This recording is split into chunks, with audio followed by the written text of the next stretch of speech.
yang besok akan saya tunjukkan ya kepada teman-teman tujuan daripada kontroversi yang dimunculkan dengan sengaja oleh Panji Gumilang ini sebetulnya tujuannya itu apa. Ini sudah kita baca ya, sudah saya baca, besok akan saya sampaikan di setelah video yang ini saudaraku. Poin ya, saya kelompokkan tentang kejanggalan dan penyimpangan, bahkan ya ada yang menurut tatanan syariat Islam dia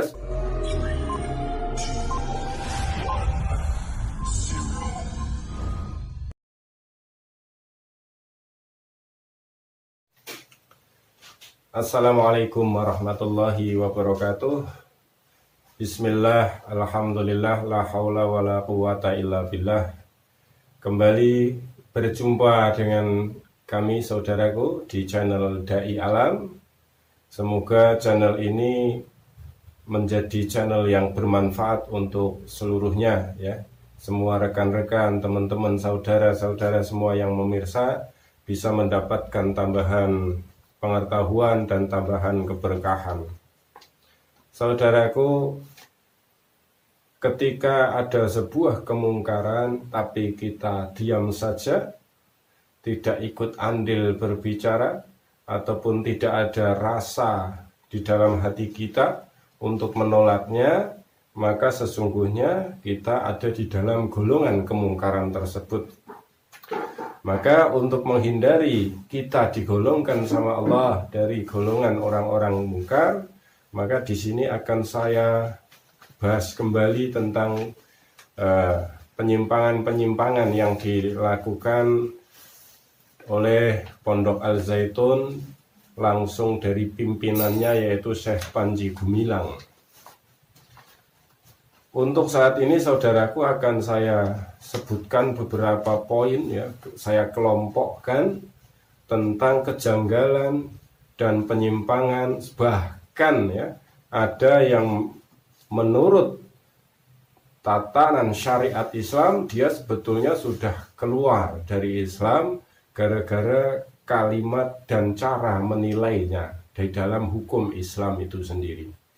Yang pertama saudaraku, kita melihat kegiatan yang diberi judul dalam thumbnail videonya, yaitu kegiatan khutbah Jumat ya, di mana khutbah ini diceritakan oleh Panji Gumilang ini ketika di depan mimbar ya, itu menyampaikan pesan-pesan yang disampaikan oleh Syekh.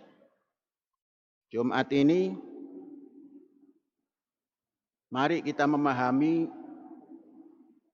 apa yang disampaikan atau apa yang harus disampaikan oleh khotib Jumat. Ya, tetap karena ini saya perhatikan juga memang khutbah kegiatan Jumat, bahwa beliau ini mengutip surat An-Nahl ayat 90 ya. Innallaha ya'muru bil adli wal ihsan wa ita'i dzil qurba 'anil fahsya'i wal munkar, Al-Hajj. Ini beliau sampaikan, tapi beliau menggandengkan dengan cerita bahwa kalimat ini jauh setelah Rasulullah dan ada pada zaman Khalifah Umar bin Abdul Aziz. Pesan innallaha ya'muru bil adli wal ihsan itu datang jauh setelah Rasulullah wafat. Pesan itu disampaikan oleh atau pada masa Umar bin Abdul Aziz yang menghayati lingkungannya, masyarakatnya berpecah belah, menggunakan mimbar Jumat sebagai mimbar untuk menghujat kanan kiri yang tidak sepaham. Maka Umar bin Abdul Aziz sampaikan, innallaha ya'muru bil adli wal ihsan. Saudara-saudara dan anak-anakku dan para pelajar sekalian, pesan yang disampaikan oleh khotib sudah bagus. Ittaqullah haqqa tuqatih. Ya, tapi sekaligus pesan ini, cerita ini dibarengkan dengan rukun yang ada di dalam khutbah Jumat, yaitu tentang ittaqullah, pesan takwa, ya. Dan beliau menceritakan sekaligus bahwa pesan takwa ini sudah bagus. Nah, apa akibatnya ya menjadikan semacam ini? Maka bisa menjadikan seolah-olah pesan ittaqullah dalam khutbah Jumat ini juga bisa dipikir oleh para pendengarnya itu sama dengan zaman Khalifah Umar bin Abdul Aziz. Padahal pesan ittaqullah ini dimasukkan oleh para ulama dari zaman dulu menjadi rukun khutbah sesuai dengan apa yang disampaikan oleh Nabi kita Muhammad Sallallahu Alaihi Wasallam. Juga yang aneh dalam khutbah ini juga diselingi beberapa kali tepuk tangan, ya, beberapa kali tepuk tangan ramai. Mengatakan, ini sangat berbeda dengan khutbah-khutbah yang biasa kita lakukan di wilayah Indonesia, yaitu dengan diam, ya, tidak bermain-main ataupun tidak usil ataupun tidak mengucapkan kata-kata sesuai dengan yang disabdakan Nabi Muhammad SAW yang diriwayatkan oleh Abu Hurairah radhiyallahu anhu annahu qala Rasulullah sallallahu alaihi wasallam idza qulta li sahibika yaumal jum'ati ansit wal imamu yahtubu faqad laghat wa man lagha fala jum'atallah. Jadi tidak termasuk terhitung Jumat, ikut sholat Jumat seandainya kita tidak tenang. Nah, dari kesimpulan yang pertama ini, maka ini bisa berakibat menghilangkan atau rukun-rukun disamakan dengan kejadian-kejadian yang umum, tidak menjadi rukun lagi, dan bahkan nanti bisa jadi khutbah Jumat itu dijadikan setara dengan pidato-pidato atau yang lainnya. Padahal khutbah Jumat ini adalah termasuk peribadatan sholat zuhur, ya. Kemudian yang kedua, saudaraku, ya, yang kedua dari Pondok Pesantren Al Zaitun ini melalui pimpinannya Panji Gumilang itu menyelewengkan Al-Quran, ini sudah viral sekali, ya, mengatakan qala Rasulullah sallallahu alaihi wasallam fil Qur'anil azim. dalam Quran, Nabi Muhammad bersabda di dalam Quran, jadi mengatakan bahwa sabda Rasulullah di dalam Al-Quran ini sangat membahayakan akidah. Karena apa? Nantinya ini akan berakibat, ya, berakibat besar, berakibat fatal, ya. Nah, ketika beliau ini mengatakan qala Rasulullah sallallahu alaihi wasallam fil Qur'anil azim, bahkan kemudian kalimat ini dilakukan berkali-kali dalam beberapa pertemuan, beberapa mimbar, ya. Jadi betul-betul dengan kesadaran ini orang melakukannya.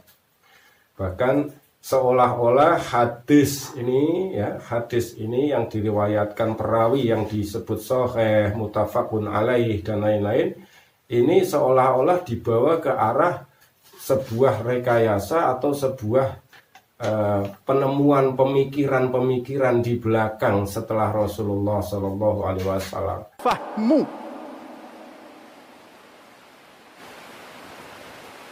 Rasul Muhammad berbicara seperti itu di dalam Al-Quran.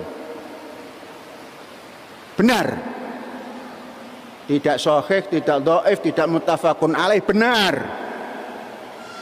Maka shadaqallahul azim.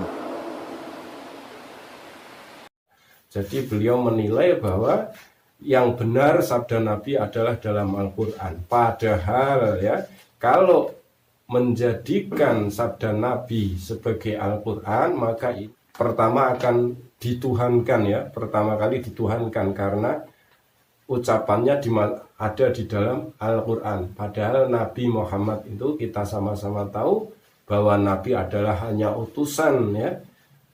Wama Muhammadun illa Rasul. Jadi Nabi Muhammad itu hanya sebatas utusan saja, ya, bukan pembawa atau pencipta atau pembuat kalimat-kalimat yang ada di Al-Quran. Ini saudaraku, ini berakibatnya fatal. Maka saudaraku perlu waspada, ya, perlu tetap belajar. Kemudian karena orang bingung, poin ketiga ya, tadi dia mengatakan hadis sahih, hadis apa itu apa, yang benar adalah qala Rasulullah fi hadzal Quran katanya ya. Kemudian dia akhirnya karena orang bingung, dia akhirnya menelan lidahnya sendiri ketika berpidato di depan para pejabat, di depan para orang-orang penting, yang mana dia menyebutkan bahwa ya, manusia ini diciptakan dalam bentuknya ya. Wahai bangsa Indonesia, Tuhanan yang Maha Esa, tanamkan Tuhan yang Maha Esa itu menciptakan kita ala suratihi, dalam bentuk Tuhan itu sendiri. Maka tidak boleh dicaci, mencaci manusia, mencaci Tuhan ya.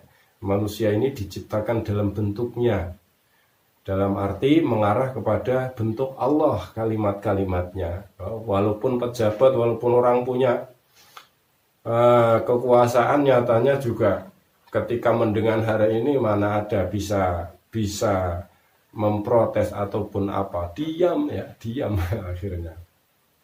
Beliau ini mengutip sebuah hadis, saya bacakan sebuah hadisnya. Khalaqallahu azza wa jalla Adama ala suratihi.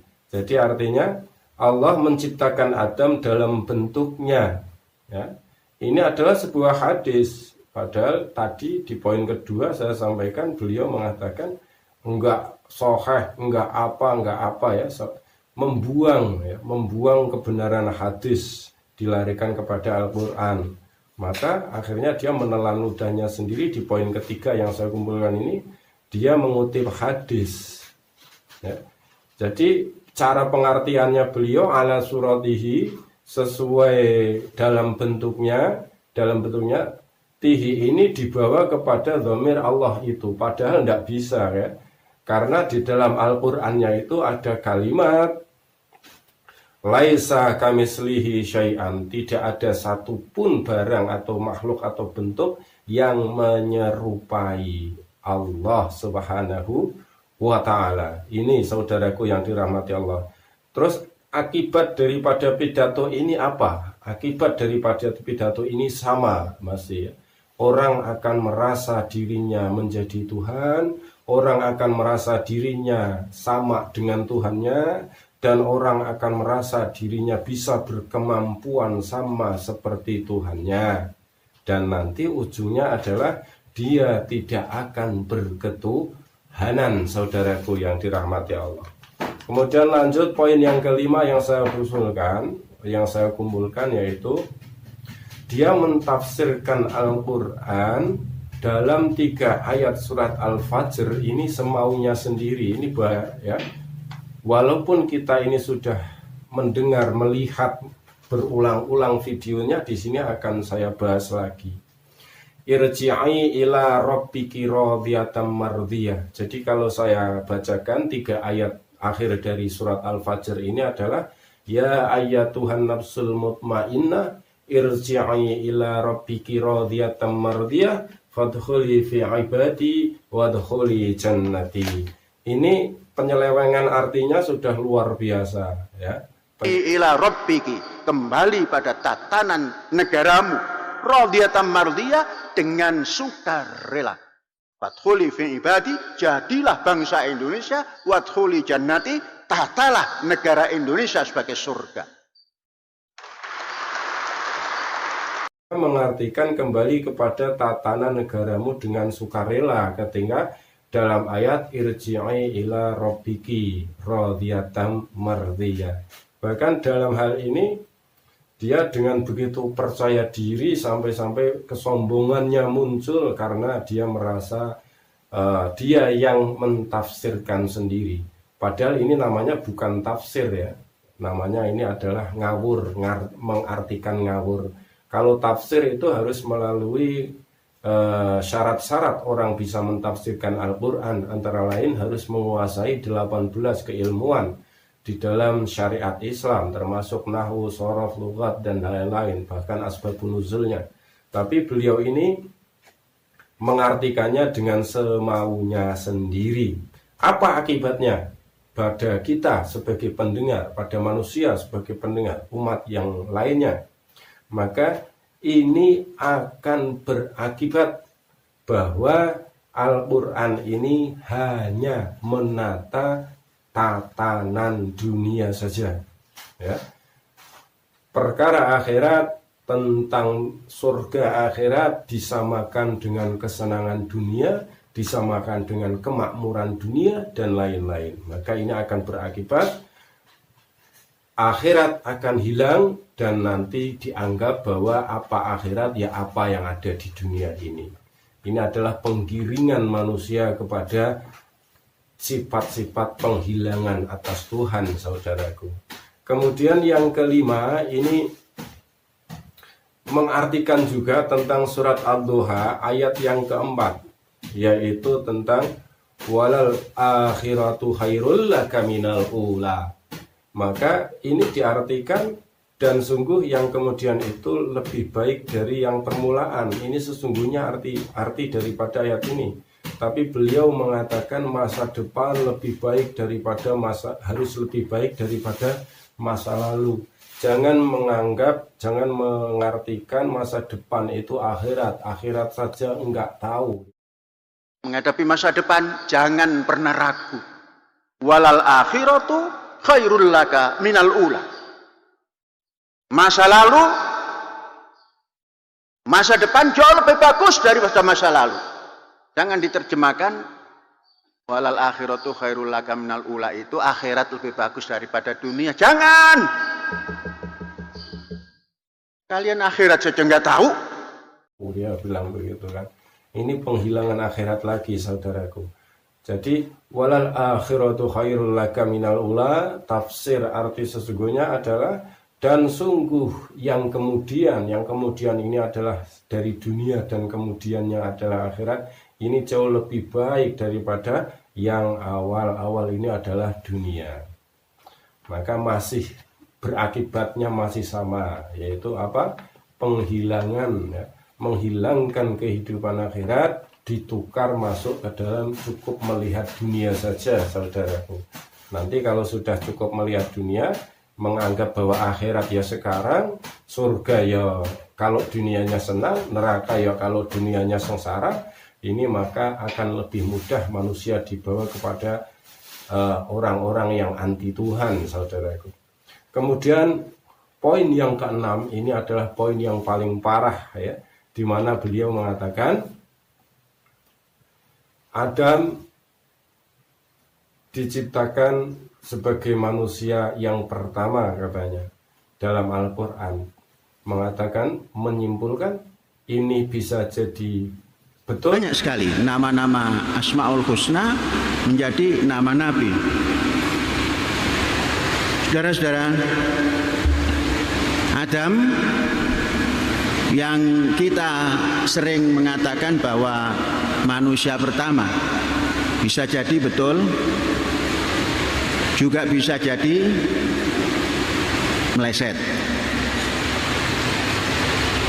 Kalau cerita dari Alkitab, baik itu Alkitab Perjanjian Lama, Perjanjian Baru maupun Perjanjian yang paling kini, itu mengatakan ini adalah paling parah, ya, paling parah. Kalimat ini sudah mencerminkan bahwa dia sebetulnya sudah murtad, keluar dari Islam, karena sudah tidak mempercayai Al-Quran dan sudah meragukan atas Al-Quran. Ini tentang penciptaan Adam alaihissalam, ya, dari orang yang pertama kali. Ini penciptaan Adam banyak dibahas di Al-Quran, termasuk Al-Baqarah dari 30 sampai ke 36 kalau nggak salah. Ini menceritakan tentang keinginan Allah menciptakan khalifahnya di dunia ini yang kemudian dipertanyakan oleh para malaikat. Tapi kalau penciptaan Adam bisa jadi yang pertama, bisa jadi betul, bisa jadi tidak, meleset, ini sangat bertentangan dengan ayat yang ada di surat As-Sajdah, yaitu kalau saya nggak salah ayat yang ke-6 ya. Alladzi ahsana kulla syai'in khalaqahu wa bada'a khalqal insani min tin. Jadi Allah lah yang memperindah semua ciptaannya, wa bada'a khalqal insani min tin, dan memulai penciptaan manusia dari tanah. Ini ya. Jadi betul-betul manusia dimulai penciptaannya ini ya, yang pertama memang betul-betul dari tanah. Beliau kemudian seperti biasanya membandingkan atas kitab Al-Quran dengan kitab-kitab yang lain ya, dibandingkan, kemudian disusul dengan pengertian-pengertian kitab yang lain. Ini akibatnya apa saudaraku? Akibatnya fatal sekali kalau kita sampai tidak memahami ataupun diam. Dari dulu sudah disampaikan sama Allah, orang-orang yang tidak percaya, orang-orang yang berpikiran buruk, orang-orang yang tidak langsung mengimani tapi masih berpikir semaunya sendiri. Saya ambilkan tantangan dari Allah, kalau orang tidak percaya Al-Quran satu ayat ya, sebetulnya ada beberapa ayat, yaitu ada sekitar di dalam 6 surat ya, banyak ayatnya kalau nggak salah, minimal 6 ayat lah. Saya ambilkan dari surat Al-Baqarah ya, ayat yang ke-24 kalau nggak salah. Bismillahirrahmanirrahim. Wa in kuntum fi raibim mimma nazzalna ala abdina fa'tu bi syuratim min mithlihi wa syuhada'akum min dunillahi in kuntum shadiqin. Jadi ayat ini membawa arti, jika engkau kalian tidak percaya atas apa yang aku sampaikan kepada hambaku, maka buatlah perumpamaan satu surat saja yang menyamai Al-Quran, dan mintalah tolong kepada orang-orang yang kalian anggap bisa menolong selain Allah, dan itu jika memang keraguan kalian itu dibenarkan. Jadi poin ke-6 ini sangat parah ini ya, karena dia mengatakan bisa jadi betul, bisa jadi meleset. Ini adalah sebuah kalimat yang menunjukkan langsung ke dalam kemurtatan. Kalau orang sudah gelap, kalau orang sudah punya tujuan lain, maka walaupun dikritik modal apa oleh orang-orang masyarakat awam, maka dia akan menganggap bahwa kritikan itu sebagai kesemangatan membangun, teman-teman. Ya, maka yang bisa menghentikan ini tidak ada lain adalah penguasa atau yang punya kekuasaan ya. Kalaupun hari ini para penguasanya atau yang punya kekuasaan atau pihak-pihak tertentu malah memamerkan keberhasilan Panji Gumilang ini di dalam ekonomi, berarti mereka membutakan diri, mentulikan diri tentang penyalahgunaan daripada agama Islam itu sendiri, saudaraku. Baik saudaraku yang dirahmati Allah Subhanahu wa Ta'ala, yang besok akan saya tunjukkan ya kepada teman-teman tujuan daripada kontroversi yang dimunculkan dengan sengaja oleh Panji Gumilang ini. Sebetulnya tujuannya itu apa? Ini sudah kita baca ya, sudah saya baca. Besok akan saya sampaikan di setelah video yang ini, saudaraku. Assalamualaikum warahmatullahi wabarakatuh.